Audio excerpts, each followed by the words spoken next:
Thank you, darling. It's interesting how the truth can sometimes seem mite malleable, depending upon your point of view. Like how those dime novels make you out to be something you're not? Jack, don't be starting trouble. No, he's right. They do tend to exaggerate. Did they exaggerate your part in taking down the Daltons? Well, I was there in the flesh, boy, so I saw what happened firsthand.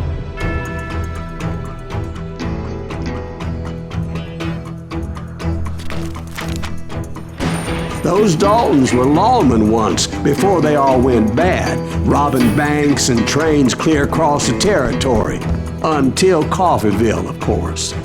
I was one of the citizens who took up arms that day. Fighting on the side of the right? I did my best, sir. We all did.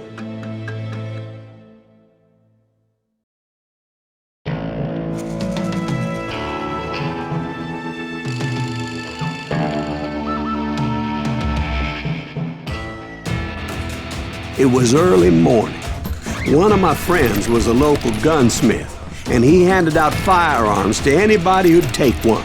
You see, the Daltons got it in their heads to rob two banks at the same time. Two banks on the same damn street. Story was Bob Dalton's girl was always writing him about how he had no ambition. Oh, you're nobody next to Jesse James, she'd say. Finally, the bastard took his brothers to Coffeeville just to shut her up. Right. It's always the woman's fault.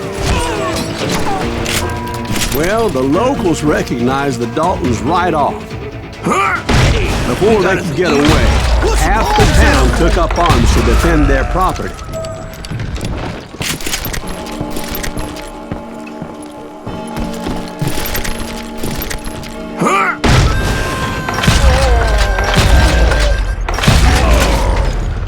The brothers paid dearly for their stupidity, but everybody knows they had it coming. There's more to it than that.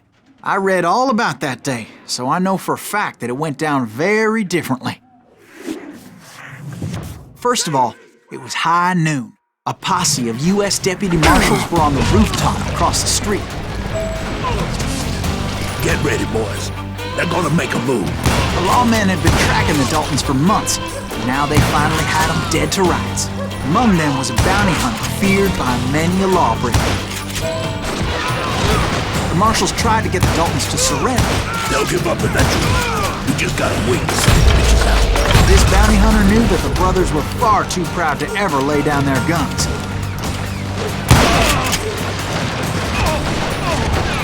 He went in there alone to confront those criminals.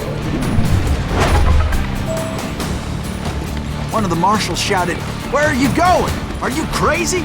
Hey, where do you think you're going, dumbass? That rifle's mine. But he paid him no mind. He saw a way to get around to the back of the bank. Then he figured out how to hit the Daltons from a direction they weren't expecting.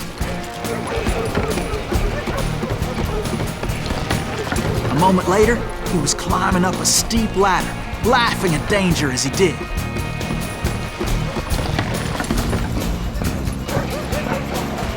It was brave men like him who risked their lives to tame this wild country.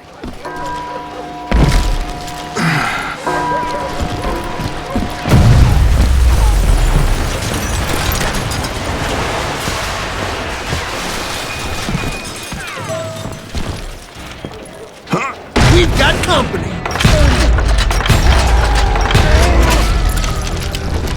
Heroic men like him, who did what other men couldn't or wouldn't to make this country free.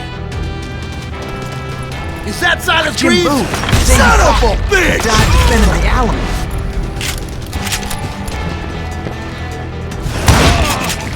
That asshole just killed Red?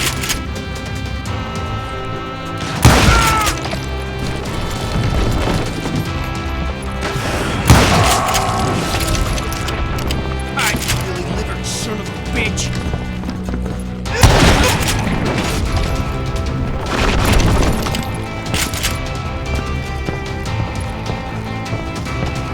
Over there! That's Silas Greaves! Greaves! What the hell? Blam! Blam! He came away victorious, taking down those thieving Daltons.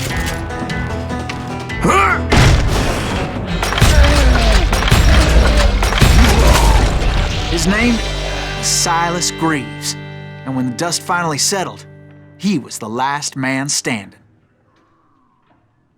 Sorry, kid, but that just wasn't the way it happened.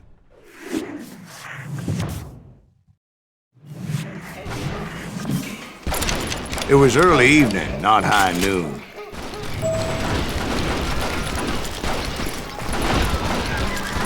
I'm ending you. I was late to the party and Coffeyville was already up in arms. The Daltons blew up a safe and were all set to hightail it out of there. Those pathetic deputies surrounding the bank were dropping like flies.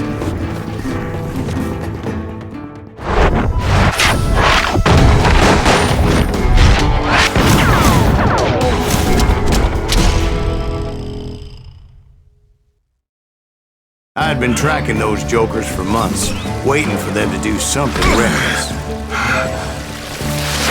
And finally, they did. Those stupid bastards decided to rob 2 banks at the same time in the same town where everybody knew them. But they still had friends in Coffeyville. Oh, now.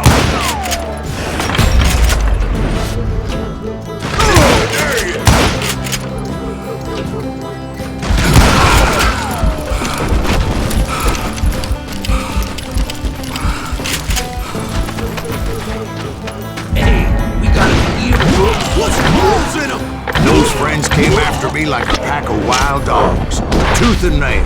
They were coming at me from all directions.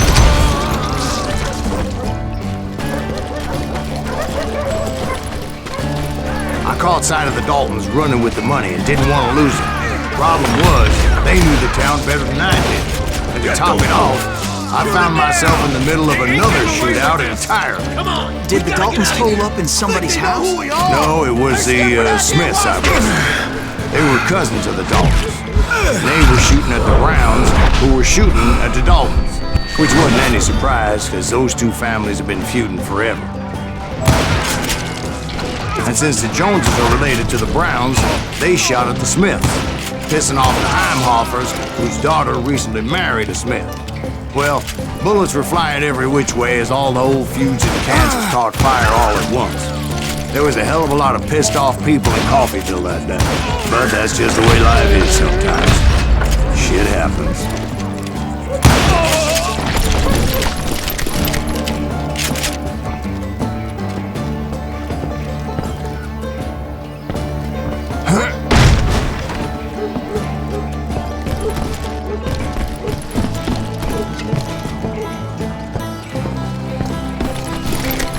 The Dalton boys knew I would never give up.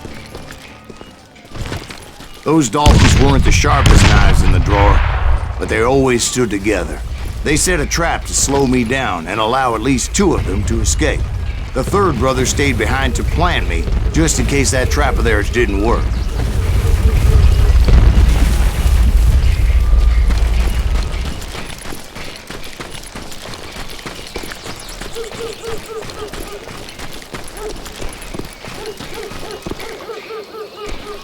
It was Emmett, the youngest, and he decided to stand his ground and face me down.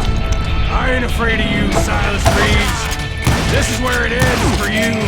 He was determined to protect his brothers. And I understood how he felt. Taking me on all by his lonesome wasn't exactly a recipe for a long life. I'm gonna cut you in half.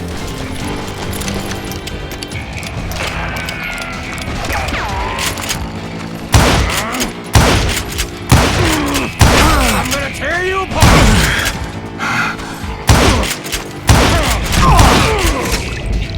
But Emmett Dalton survived the robbery in Coffeyville. He's the only Dalton who did. They say he was shot 23 times. Well, Dwight, who do you think put all those damn holes in him?